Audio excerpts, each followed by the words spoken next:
For 30 years, my parents kept a massive secret, and I only found out when they told me my brother was getting the family home. And the craziest part? My mother had no idea, so I printed out the proof, sat them down, and confronted them with the exact numbers. In that room was defining. What happened next tore our family apart for months. Almost everyone carries a subjective childhood grievance about fairness. Separating the feeling of being unfavored from reality is difficult until you introduce objective data. Financial records offer a definitive way to prove unequal treatment. Take Yara Osei.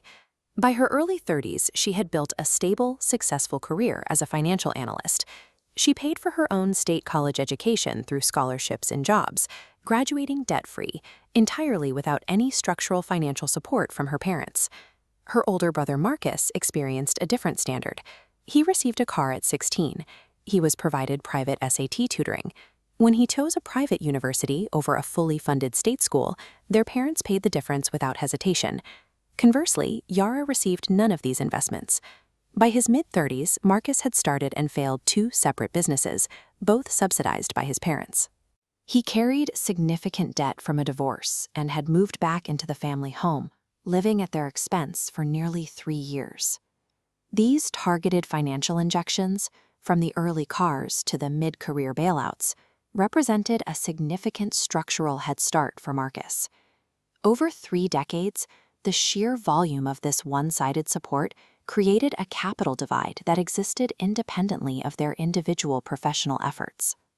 The catalyst for a deeper look into this history arrived 18 months ago, during a casual family dinner. Yara's parents announced they wanted to be transparent about their ongoing estate planning. They intended to leave the vast majority of their assets, most notably the family home, which they described as fully paid off, to Marcus. Their stated justification was simple. He was the one who needed it more. Yara didn't feel emotional grief in that moment. Instead, she felt a flat, clarifying recognition wash over her. The casual way her father described the estate activated the specific professional instincts she uses whenever a set of numbers doesn't add up. The math presented a severe discrepancy. A standard middle-class income combined with a decade of bailing out an adult son's failing ventures makes a completely paid-off estate a statistical improbability.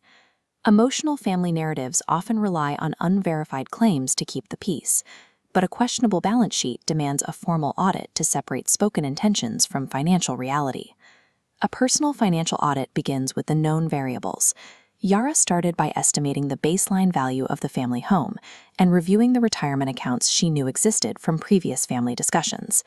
The baseline assumption regarding liabilities was 0. Her parents had explicitly and frequently stated a clear philosophy. They did not believe in owing money. To verify this, the methodology required checking the unknown variables. That meant searching county public property lien databases, which are available to anyone willing to look. A property lien is a legal claim. It locks a debt directly to a physical asset, ensuring the creditor gets paid if the property is sold. Public records like these act as an unalterable truth teller in financial investigations. Public property records strip away spoken philosophies. They bypass what people say they believe, leaving only the undeniable evidence of legally binding commitments. The county records revealed an active, substantial lien attached directly to the supposedly paid-off family home. This visualization shows the specific instrument used, a home equity line of credit, or HELOC, opened 4 years prior. A HELOC allows borrowing against the property's accumulated value. Because this carried a large active balance, the actual net equity of the house was drastically reduced, proving the paid-off claim entirely false. Records revealed the withdrawal history, 2 distinct, sharp spikes where massive debt was drawn down. The exact dates of these drawdowns map perfectly onto Marcus's 2 business bankruptcies. The parents had not funded these failures with disposable income. They secretly mortgaged the family's primary physical asset to sustain the lifestyle of one child. By borrowing against the home, the parents actively cannibalized an asset that represented the family's collective history and stability. They secured this substantial liability in secret, maintaining an active, ongoing deception by telling their daughter they carried no debt. The dinner table announcement of the estate plan disguised a significant liability. The gift to Marcus was a house already stripped of its equity to cover his own past financial crises. Maintaining the image of a debt-free estate while secretly drawing down a HELOC required years of deliberate silence. This secrecy ensured that the true cost of Marcus's failures remained hidden until the public records were finally pulled. Emotional justifications can be infinitely manipulated to protect a family narrative. The mathematical reality of a paper trail cannot be gaslit. True legacy requires radical transparency, and the objective truth is always found in the ledger.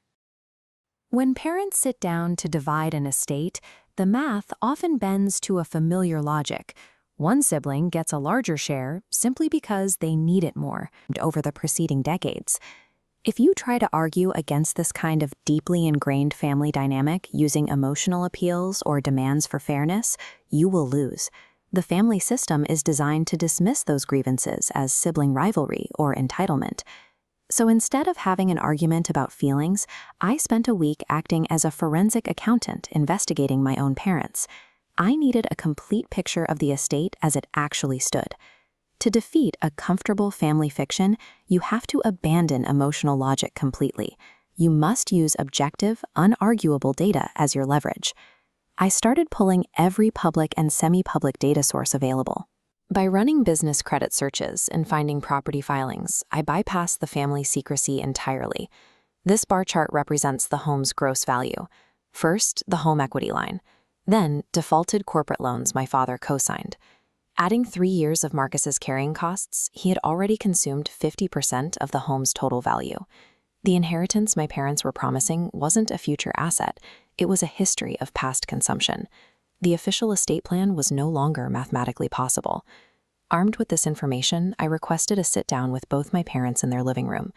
I framed the meeting as a simple follow-up to discuss my own long-term financial planning, a reason that was technically honest but deliberately incomplete. I set strict internal rules of engagement for myself. I would make 0 accusations. I would use no emotional framing, and I would not bring up any historical unfairness between me and my brother. I brought a single printed document to that meeting. It was a clear summary of the estate as it actually stood, showing the true, debt-adjusted value after all the co-signed loans and carrying costs were accounted for. I laid out the numbers as plainly as possible and asked if this was their full picture. The silence that followed was the longest I have ever experienced in my family's house. I had handed them objective reality, leaving them without an emotional escape hatch to deflect it. Stripping emotion out of a confrontation tactically corners the opposition. It leaves them nothing to argue against except the math itself. My mother eventually broke that silence. She didn't argue. She just asked, purely factually, where I had gotten the loan default information. I explained how public business credit filings work. Across the room, I watched my father realize that his financially self-sufficient daughter had successfully traced the liabilities he thought were hidden. This node diagram highlights a fracture. My mother was unaware of the HELOC and loan defaults. Those details completely bypassed her. By dropping the data and leaving the room, I forced my parents into direct alignment rather than focusing on me. Injecting objective data into a closed family system changes the stakes. It moves the conversation from a debate over who needs more to a reckoning with what has actually happened. 3 months later, my parents convened a new meeting. They had taken the entire estate plan down to the studs and rebuilt it from the ground up. In this visual model, the future inheritance is represented by 2 columns. The defaulted loans were itemized. Marcus's share was explicitly reduced to account for debts he extracted. Correspondingly, my share was adjusted upward, translating decades of invisible favoritism into a corrected financial ledger. True equity in an estate ignores the balance left at the end. It requires a historical accounting of what has already been taken along the way. Marcus didn't speak to me for nearly 4 months after that. When we finally did talk, it was brief and civil, a détente between 2 people who understand each other's positions completely, choosing to inhabit the same family without resolving the underlying resentment. I sometimes reflect on the cost of doing this, on the months of silence and the change in how my parents look at me. But every time I run the numbers, I arrive at the exact same answer. It was worth it. When you are dealing with a system that has spent 30 years preferring a comfortable version of the truth, cold, undeniable math is the most honest thing you have to offer.